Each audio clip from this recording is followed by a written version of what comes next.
एक फार्मर हूँ, जी। इंदौर रहता हूँ। जी। मेरी शिक्षा हाई सेकेंडरी तक हुई है जी। और खेती का और दूध का मेरा व्यवसाय है। जी।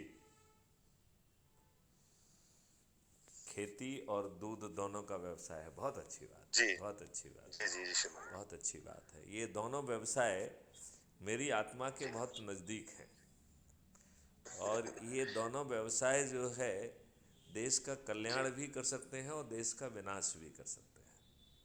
जी तो सर। आपको लग रहा होगा कि विनाश कैसे हो सकता है। हाँ सर, मैं जानना चाहूँगा। तो इसका विनाश का आधार ये है कि हमारी जो खेती है, जो हम जी फर्टिलाइज़र और पेस्टिसाइड से कर रहे हैं, उसने हमारी जी फूड चेन को विषाक्त कर दिया है। जी सर। हमें बहुत सारे किसान ये कहते हुए भी मिलते हैं कि साहब, जी हम अपने लिए 1 एकड़ में जैविक खेती करते हैं और बाकी लोगों के लिए हम रासायनिक फर्टिलाइज़र और पेस्टिसाइड का यूज़ करते हैं। जी, मैं ऐसे किसानों को जानता हूँ श्रीमान जी, होता है, अनुमान यही होता है। तो मेरा उसमें बहुत सिंपल इतना ही कहना है कि हाँ, जी क्या हम जानते हुए अपने लोगों के लिए रासायनिक विष परोस रहे हैं क्या। तो सर, वो ये होता ये ही है। ये जी विनाश का कारण कहलाया। दूसरी बात है, जो दूध जी का आप व्यवसाय कर रहे हैं, आप तो दूध जी का व्यवसाय कर रहे हैं। दूध के जी। व्यवसाय के साथ प्रॉब्लम ये है कि बहुत सारे लोग जो है ऑक्सीटाइसिन जो है, जो कि हाँ, इस्तेमाल करते हैं। पिट्यूटरी हार्मोनल इंजेक्शन है, उसका इस्तेमाल करके दूध बढ़ाते हैं और उससे जी जो है दूध कार्सजनक हो जाता है, कैंसर कारित करता है। जी और सर। तीसरे वो लोग भी हैं जिनके पास गाय नहीं होती है और वो टैंकरों में दूध पैदा कर रहे हैं, जिसमें हानिकारक केमिकल्स, विशेष तौर पर यूरिया जैसे हानिकारक पदार्थों से दूध बना रहे हैं और वो जी दूध टैंकरों में बन रहा है। बलराम जी, आपको जान के ताज्जुब ऐसे। हो। जी। जी ये दूध टैंकरों में बन रहा है, हम केवल 16 जी करोड़ लीटर दूध पैदा कर रहे हैं, 65 जी। करोड़ लीटर दूध प्रतिदिन कंज्यूम हो रहा है।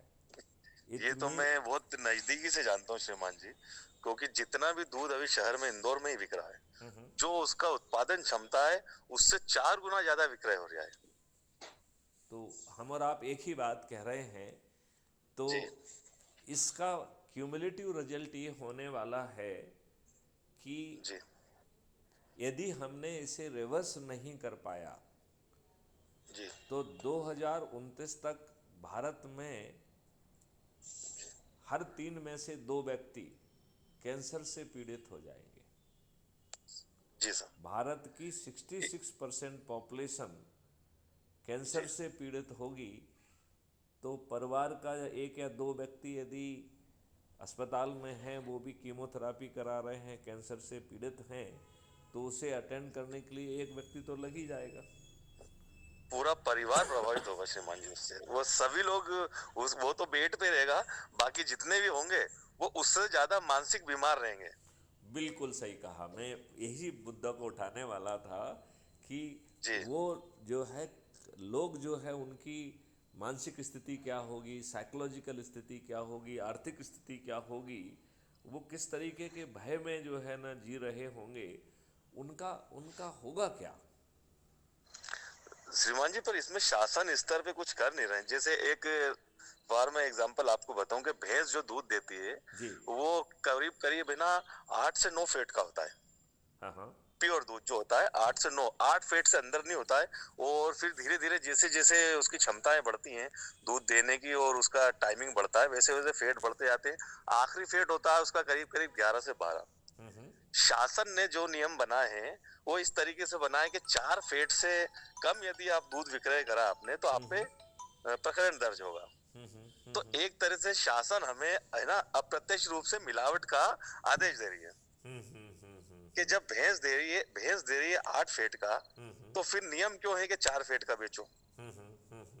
तो शासन तो एक तरह से अप्रत्यक्ष रूप से कह रही है कि इसमें आप 50% मिलावट कर सकते हैं। खुल के नहीं कह रही है, पर नियम ऐसे बना दिए कि उससे भैंस वाला और जो दूध के विक्रय करने वाले दुकानदार हैं उन लोगों को ये नियम के बारे में जानकारी कि 4 फीट से हम कम का बेचेंगे तो मुकदमा दर्ज होगा, तो उस 8 फीट के दूध को 4 फीट का कर देते हैं। नहीं, और ये तो 4.5 देखिए का 4 का। देखिए पानी मिलावट जो है सिर्फ जो श्रीमान है जी, पानी उत्तर। तो अब कोई मिला ही नहीं रहा है। पानी अब कोई नहीं मिला रहा दूध वाला। अच्छा। आजकल एक पाउडर चल रहा है, हाँ हाँ। उस पाउडर को मिलाते हैं। ओके। पाउडर मिला रहे हैं, सोयाबीन का होता है दूध, उसे मिला देते हैं। हाँ हाँ। और आजकल एक ना कुछ केमिकल आते हैं बाजारों में, हाँ हाँ। जिससे सिंथेटिक्स दूध बनाते हैं। यूरिया हुआ, निरमा डिटर्जेंट पाउडर हुआ, पाम ऑयल हुआ, और मिल्क पाउडर हुआ, इनको मिला के एक सिंथेटिक दूध बनाते हैं। अभी आपने जैसे आज से 5 साल पहले तक ये देखा होगा कि दूध की दुकान पे जो तपेले भगोने होते थे उस पे शुद्ध दूध बिकता था, बिल्कुल ताजा। हम्म। अब अनूमन हर डेयरी पे बड़े बड़े डी फ्रीज हो गए, टैंकर हो गए, और वो चिल्ड दूध बेच रहे हैं। तो वो चिल्ड दूध बेचने में उनकी ये मजबूरी है कि वो जो सिंथेटिक दूध है उसे वो बाहर अगर बेचेंगे तो पाउडर अलग और पानी अलग हो जाएगा। ओके। तो वो फ्रीजरों में रहते हैं, पंखा चलता है, कस्टमर जाता है, उसने लीटर 2 लीटर जो भी उसके परिवार की आवश्यकता है उतना दूध लिया, घर लाते ही फ्रिज में रखता है या उसे गर्म कर लेता है। वो उसकी शुद्धता तक जा ही नहीं पाता। प्योर दूध का स्वाद ही पब्लिक को नहीं मालूम है अभी कि क्या हाँ, है। भूल चुका है वो। टोटल पब्लिक में, हाँ, वो भूल बहुत चुका है बहुत श्रीमान जी, सही टोटल बात आपने सिंथेटिक्स बिक रहा बहुत है। सही बात आपने कही। बहुत ही सही बात आपने कही है।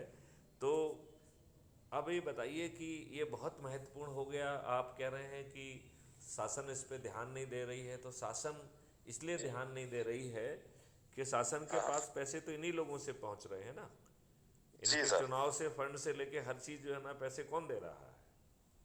हाँ, यही व्यापारी लोग दे रहे हैं। यही लोग दे रहे हैं जो उससे लाखों रुपए जी कमा रहे हैं और उसको दे रहे हैं। हाँ।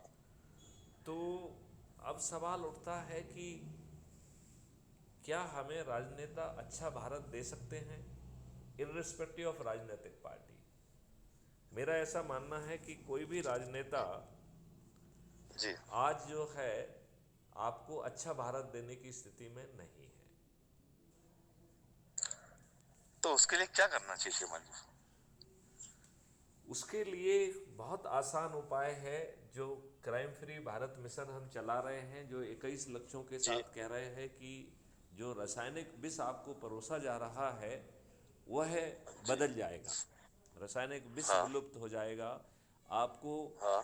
आपको जो अभी आपके ऊपर गुलामों वाले जो नियम थुपे हुए हैं, अब आज आपके नियम कौन है आपके ऊपर? वही जो 1857 की क्रांति के जी, बाद। ब्रिटिश काल वाले ही नियम है, टोटल सब ब्रिटिश काल वाले चल यदि रहे हम ब्रिटिश काल कहते हैं तो उससे उसकी विभत्सता क्लियर नहीं होती है, राइट? हैं। जी जी जी। ब्रिटिश काल में किस काल के? जब जो है ईस्ट हाँ इंडिया कंपनी का शासन अंत हुआ और क्राउन का शासन आया, और उसकी प्राथमिकता थी हाँ। कि भारत में लंबे समय तक राज करे वो और भारतीयों का जी शोषण करे। तो 1857 जैसी क्रांति दोबारा ना हो पाए, इस सोच के हाँ साथ जो नियम कानून बनाए गए थे, जिसकी सोच ये जी थी कि भारतीयों को अपमानित करना है, शोषित करना है, उत्पीड़ित करना है, न्याय की प्रक्रिया में उलझाकर न्याय से वंचित रखना है, ये उसका सोच और चिंतन था। वही नियम कानून आज आपके ऊपर थुपे हुए हैं, और जी सुधार के नाम पर हम लाट साहबों को और अधिक पावर दे दिए गए हैं। हम जिसके ऊपर छापा जी चाहें, जिसको अकाउंट को सीज करें, जो करें वो हमारी मर्जी करें, और हम वो राजनेताओं के जी चरण सेवक बन गए हैं। तो आज जनता जो है वो और बड़ी गुलाम बन गई है। ये बात आप मानते हैं कि नहीं? जी, बिल्कुल मानता हूँ श्रीमान जी, पर इसके लिए सुधार के लिए क्या करना चाहिए हम लोगों को? मैं पहले थोड़ा सा और बताना चाहता हूँ, फिर इसके बाद जी जी सुधार की बात जी करेंगे। सुधार तो इतना आसान है कि बच्चों का खेल जी है। जी मतलब सुधार बच्चों का खेल है, ठीक है ना? वो हम अभी आपको जी बताएंगे कि कैसे हो सकता है।